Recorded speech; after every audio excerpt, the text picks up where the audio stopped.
When he had eaten and drunk he was tired, and laid his head in his grandmother's lap, and told her she should louse him a little. It was not long before he was fast asleep, snoring and breathing heavily. Then the old woman took hold of a golden hair, pulled it out, and laid it down beside her. "Oh," cried the devil, "what are you doing?" "I have had a bad dream," answered the grandmother.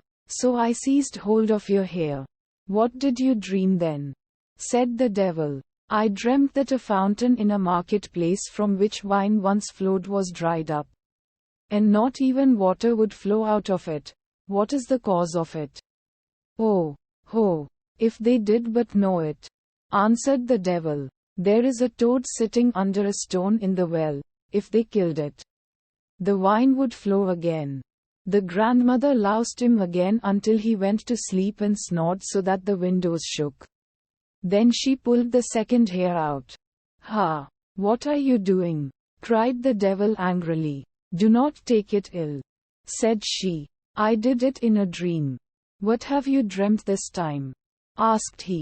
"I dreamt that in a certain kingdom there stood an apple tree which had once borne golden apples, but now would not even bear leaves." "What, think you, was the reason?" "Oh, if they did but know," answered the devil. "A mouse is gnawing at the root. If they killed it they would have golden apples again. But if it gnaws much longer the tree will wither altogether. But I have had enough of your dreams. If you disturb me in my sleep again you will get a box on the ear." The grandmother spoke gently to him and picked his lice once more until he fell asleep and snored. Then she took hold of the third golden hair and pulled it out.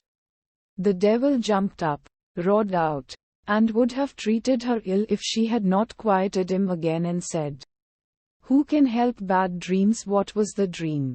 "Then," asked he, and was quite curious, "I dreamt of a ferryman who complained that he must always ferry from one side to the other, and was never released. What is the cause of it?" "Ah, the fool," answered the devil. "When anyone comes and wants to go across he must put the oar in his hand, and the other man will have to ferry and he will be free." As the grandmother had plucked out the 3 golden hairs, and the 3 questions were answered, she let the old devil alone, and he slept until daybreak.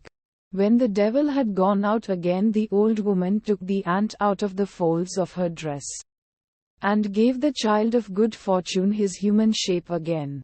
"There are the 3 golden hairs for you," said she. "What the devil said to your 3 questions, I suppose you heard."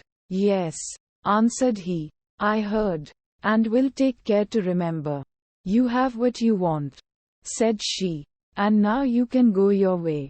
He thanked the old woman for helping him in his need, and left hell well content that everything had turned out so fortunately. When he came to the ferryman he was expected to give the promised answer. "Ferry me across first," said the child of good fortune, "and then I will tell you how you can be set free." And when he reached the opposite shore he gave him the devil's advice. "Next time anyone comes, who wants to be ferried over, just put the oar in his hand." He went on and came to the town wherein stood the unfruitful tree. And there too the watchman wanted an answer. So he told him what he had heard from the devil. "Kill the mouse which is gnawing at its root, and it will again bear golden apples." Then the watchman thanked him, and gave him as a reward 2 asses laden with gold, which followed him. Finally, he came to the town whose well was dry. He told the watchman what the devil had said. "A toad is in the well beneath a stone. You must find it and kill it, and the well will again give wine in plenty." The watchman thanked him, and also gave him 2 asses laden with gold.